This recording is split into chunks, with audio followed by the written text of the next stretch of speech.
The girl had been standing on the corner of Bourdion Road and Adeola Odeku Street since 6:47 that morning, and the snow, if you could call Lagos Harmattan frost snow, the kind that settled like cold ash on everything it touched, had turned her yellow dress the color of old bone.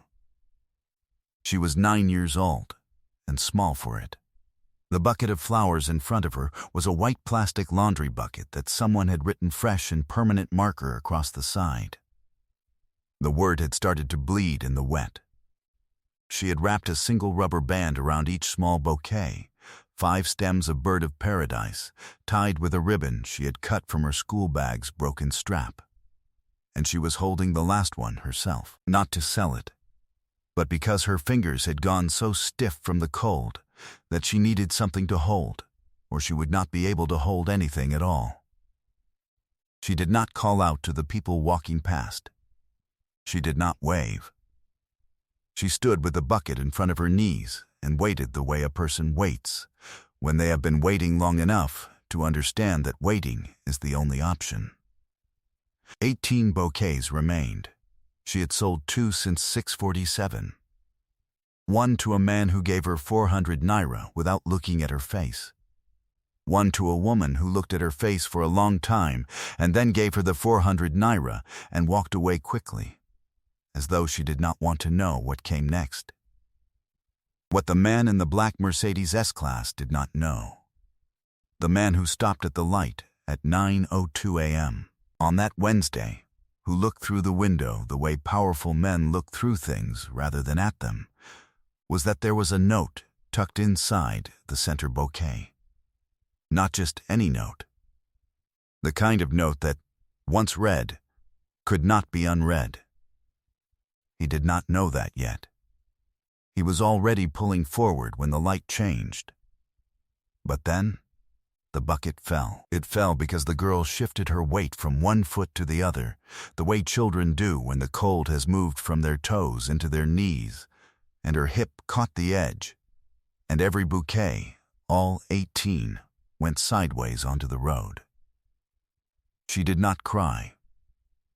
She went down on her knees in the wet grit of the roadside and began collecting them with hands that moved precisely, but too slowly. And the driver behind the Mercedes pressed his horn once, then a second time, and 2 of the bouquets slid into the shallow gutter water before she could reach them. The man in the Mercedes, whose name was Chief Emmanuel Owusu Boateng, opened his door. This was not something Chief Emmanuel Owusu Boateng typically did. He was 61 years old, 94 kg, and owned a logistics company with offices in Lagos, Accra, and Johannesburg that had processed 4.7 million metric tons of goods in the previous fiscal year.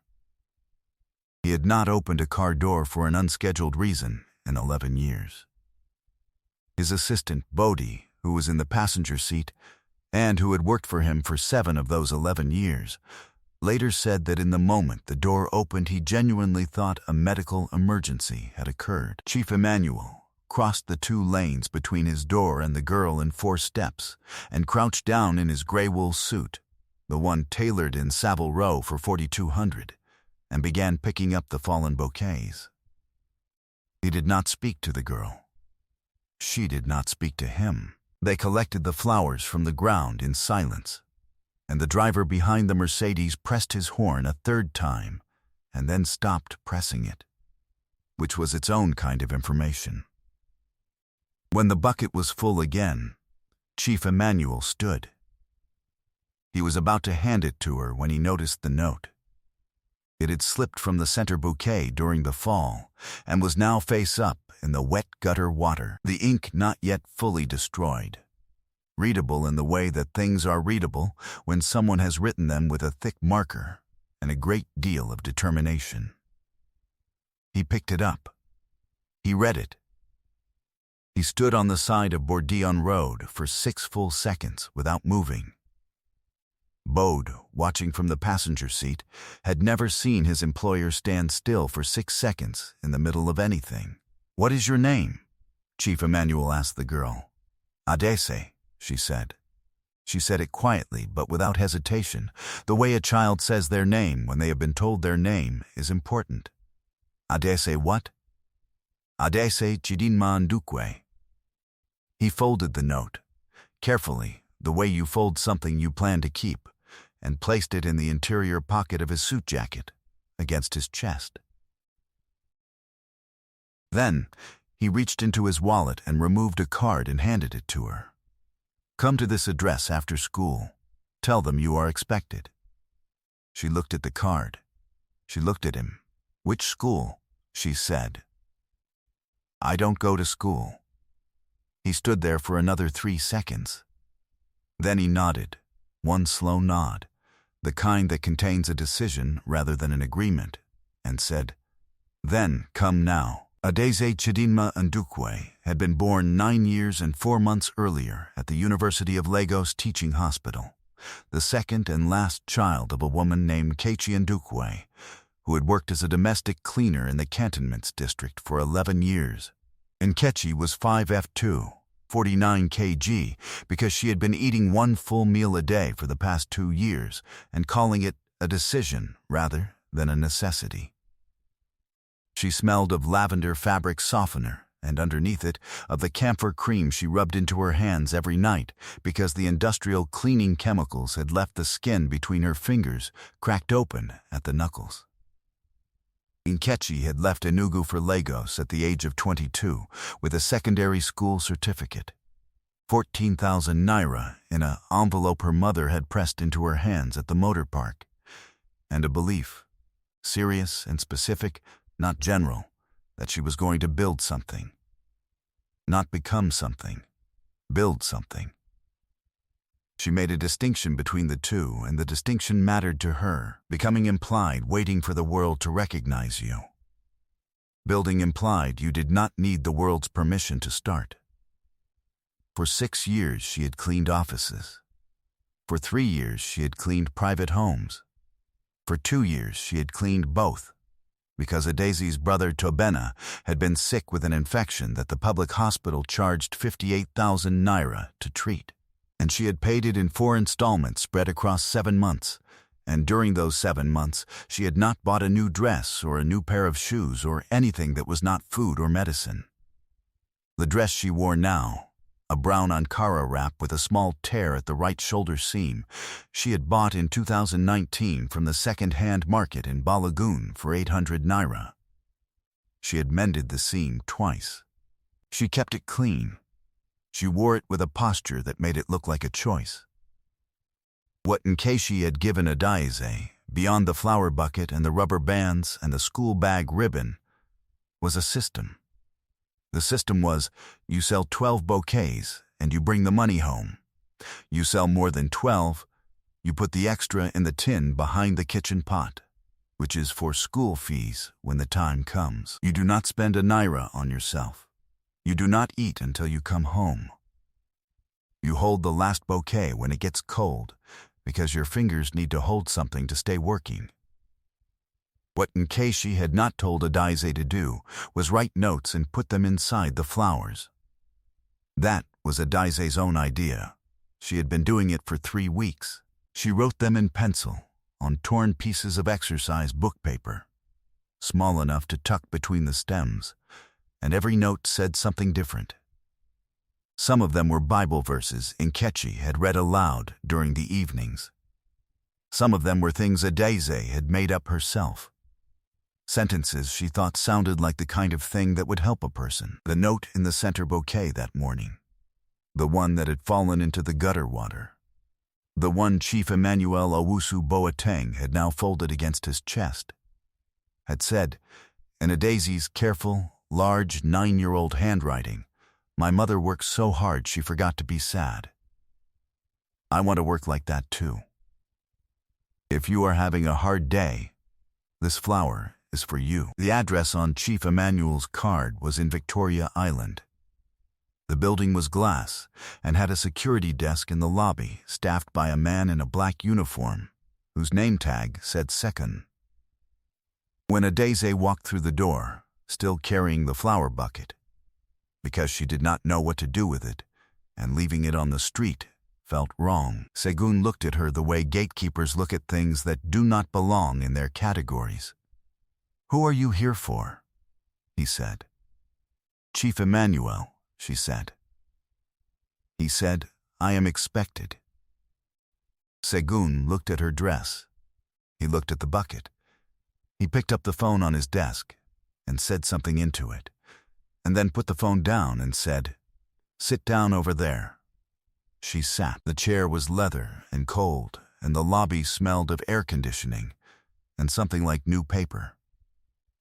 She set the bucket on the floor beside her feet and held her hands in her lap and waited. A woman in heels walked past and looked at the bucket. A man in a suit walked past and looked at her face and then looked at his phone. She sat with the same posture her mother used, back straight, hands still, not performing patience, but actually having it, because she had learned it by watching. At 9:47 a.m., Bode appeared from the elevator. He was 34, tall, and moved quickly in the way of people who are always accounting for someone else's time. He stopped in front of her. "Adeze?" "Yes," she said. "Come with me. If this story is doing to you what I think it is doing to you, stay with me, because what happens in the next few minutes changes the entire shape of it." Chief Emmanuel's office was on the 14th floor and had a window that looked out over Lagos Lagoon. He was standing at the window when Bode brought her in, and he did not turn around for the first 4 seconds, which she later told her mother had felt like a very long time. When he turned, he was holding the note. Not reading it. He had already read it twice more in the elevator, but holding it. He looked at her for a moment without speaking. Then he said, "Your mother works how many days a week?" 6, Adeze said. "She rests on Sunday. And you sell flowers every morning?" "From 6:45 until I sell 12.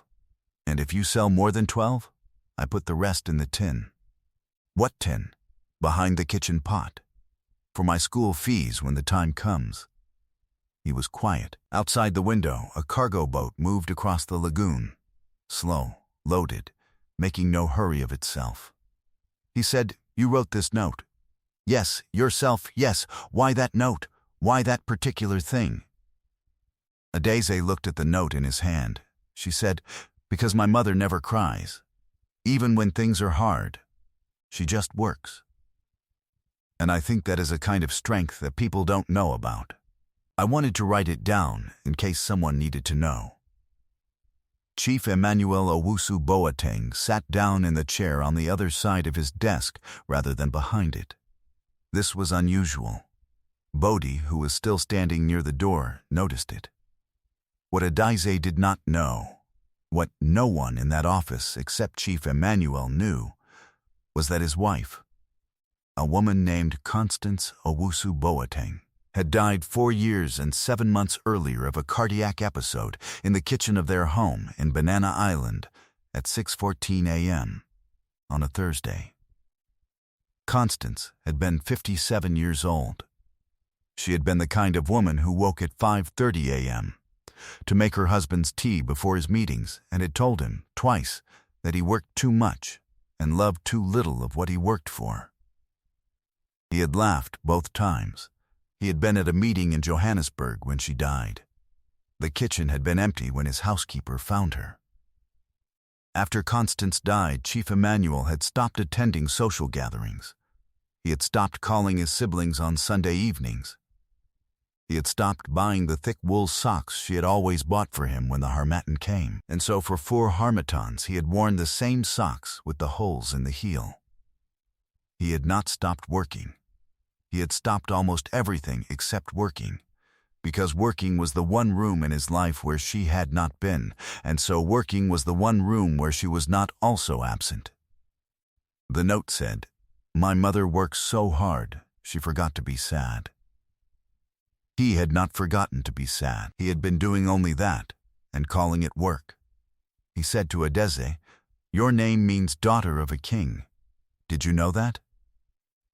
"My mother told me," she said. "And Chidinma?" "God is good," she said. That is what my mother says it means. She says the name is also a prayer. He nodded. Then he said, I want to offer your mother a position. Not as a cleaner, as a household supervisor for my estate in Banana Island. The salary is 185,000 naira per month, with accommodation included. He paused. And I want to pay for your school, not the government school, a real school. There's a place in Ikoyi, Emmanuel International Academy, that has space for the spring term. The registration fee is 75,000 naira and the quarterly tuition is 120,000. I will handle all of it. Adeze looked at him. She was 9 years old and small for it, and her yellow dress was still damp at the shoulders from the Harmattan morning, and she sat in the leather chair with her hands folded in her lap precisely as her mother had taught her. She said, I have to ask my mother first. He almost smiled. He said, of course. He had Bode drive her home in the black Mercedes, not as a display, but because it was there, and because the alternative was putting a 9-year-old child on the Danfo alone. The building where Nkechi and Dukwe lived was on a side road off Oshodi-Apapa Expressway, a 2-room ground-floor apartment with a blue metal door that had a dent in the lower corner where it had been kicked open once and never repaired. The drive took 41 minutes in the morning traffic. When Nkechi heard the knock, she was on her knees scrubbing the bathroom floor, which was what she did every Wednesday morning before leaving for her second job at 11:30. She was wearing a house wrapper and had her hair tied back under a scarf. She opened the door expecting a neighbor. She found her daughter, and behind her daughter a driver in a black uniform, holding his cap in both hands. Mama, Adeze said, a man wants to help us. She held up the business card. He read my note. Nkechi took the card. She looked at it for a long time. Then she looked at her daughter, at the damp hem of the yellow dress, at the fingers she was flexing now that they were warm again, at the bucket of flowers she had carried all the way from Victoria Island in the back of the Mercedes because she did not know what to do with it.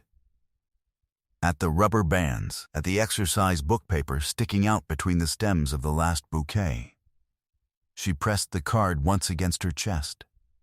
Then, she said, quietly, to no one in particular, I told you, God is good. 3 days later, Nkechi and Dukwe arrived at the estate in Banana Island with 2 bags, a tin pot, and a conviction that she would not allow herself to be overwhelmed until she had looked at every room and understood what was expected of her. Chief Emmanuel gave her a tour himself, which surprised the housekeeper who had been there for 8 years and had never been introduced to anything by him personally. The estate was 6,400 square feet. It had 7 bedrooms, 4 bathrooms, a kitchen that made Nkechi's hands go very still when she first stood in it, and a library on the 2nd floor with 300 books organized, she noticed. In no system she could determine, not alphabetically, not by subject, not by color. She said nothing about the library. She noted it. She started on the Monday. She organized the kitchen by the 2nd Tuesday. By the 3rd week, she had quietly reorganized the staff schedule in a way that eliminated 3 overlapping hours and saved approximately 18,000 naira per month in unnecessary overtime. And she had not mentioned this to Chief Emmanuel, but had written it in a small notebook she kept in her apron pocket. The same notebook where she wrote the grocery inventory and the maintenance schedule, and the dates when each of the 7 bedrooms had last been properly aired. The library took her 6 Saturdays. When she was done, it was organized by the emotional register of the books, the ones that steadied a person on the left wall, the ones that challenged a person in the center shelves, the ones that a person needed only when they were very low at the far right near the window. She had not been asked to do this. She did it because the library had felt like a room that was waiting. Chief Emmanuel discovered it on a Sunday evening in the 7th week. He stood in the doorway for a long moment. Then he walked in and ran his finger across the spines on the far right shelf, the ones near the window. He pulled one out, replaced it, pulled another. He stood there for a while the way he had not stood anywhere in 4 years. He came downstairs and found Nkechi in the kitchen writing in her notebook. He said, "You organized the library." "Yes," she said. She did not apologize. "How?" She explained the system, concisely, without performance. The way she explained everything, what she had observed, what she had concluded, what she had done about it. He listened without interrupting. When she finished, he said, "Constance used to say that rooms have moods, that you can feel what a room needs if you pay enough attention." Nkechi set her pen down. She said, "She was right. She was usually right," he said. He went back upstairs.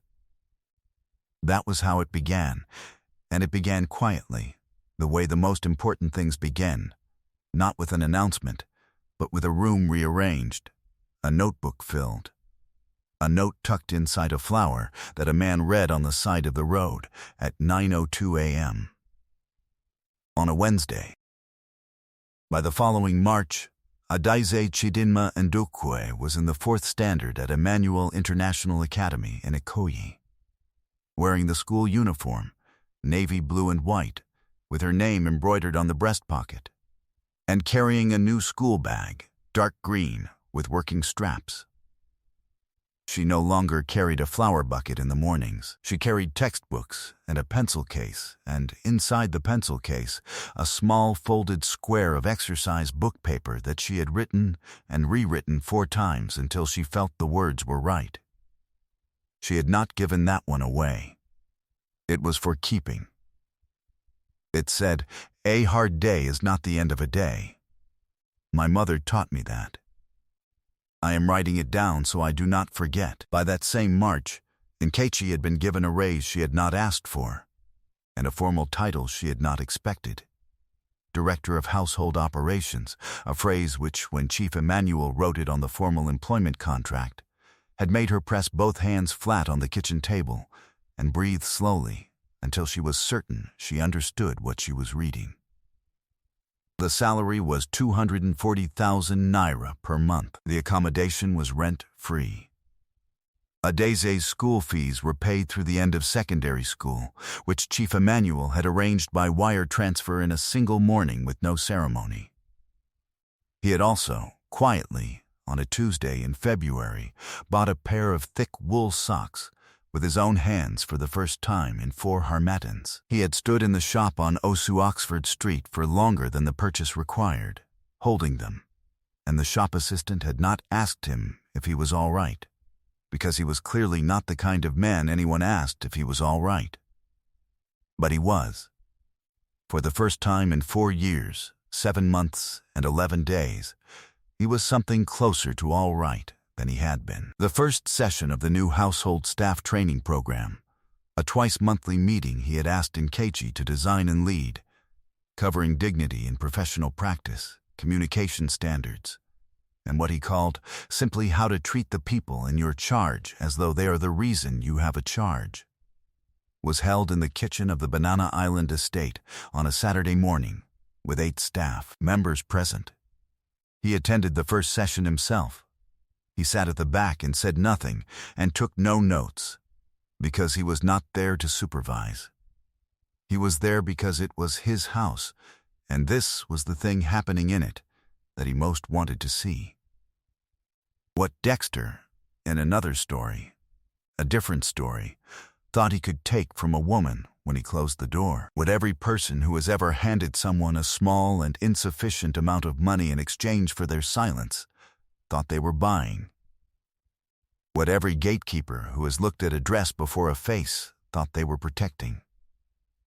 You cannot close a door on what a person carries inside their hands. You can change the locks. You can remove their name from the lease, revoke the contract, hand them a settlement they were never meant to accept. You can stand at the counter with a policy and a name tag and a script for every objection, and you can follow that script to the letter. But you cannot confiscate a system. You cannot repossess a notebook. You cannot take from a woman the things she built inside herself during the 11 years she cleaned other people's floors, without anyone asking how she was doing. Some people arrive in the world already built. They need only the door to open. The ones the world overlooks are often the ones holding the whole thing together, not because the world deserves that from them, it usually does not, but because they carry something the world cannot manufacture and cannot replace, a precision of care, a specific kind of endurance, the knowledge that work done with full attention is not the same as work done for applause. Nkechi Ndokwe never forgot to be sad. She chose, every morning, to begin before the sadness had finished, and Adizi watched her and learned and wrote it down. Think carefully about this. If you found a note like that inside a flower, a note written by a child who had decided, at 9 years old, that someone on the street might be having a hard day and might need to know that surviving without complaint is its own form of strength, what would you do with it? Would you fold it and put it in your pocket? Would you read it once and throw it away? Or would you be the kind of person who stops the car, gets out in a 4,200 suit, and kneels down in the wet grit of the roadside to pick up what fell? Leave your answer in the comments. I genuinely want to read it. Subscribe for more stories about hidden strength, quiet power, and the people the world overlooks until they change everything. I'll see you in the next one.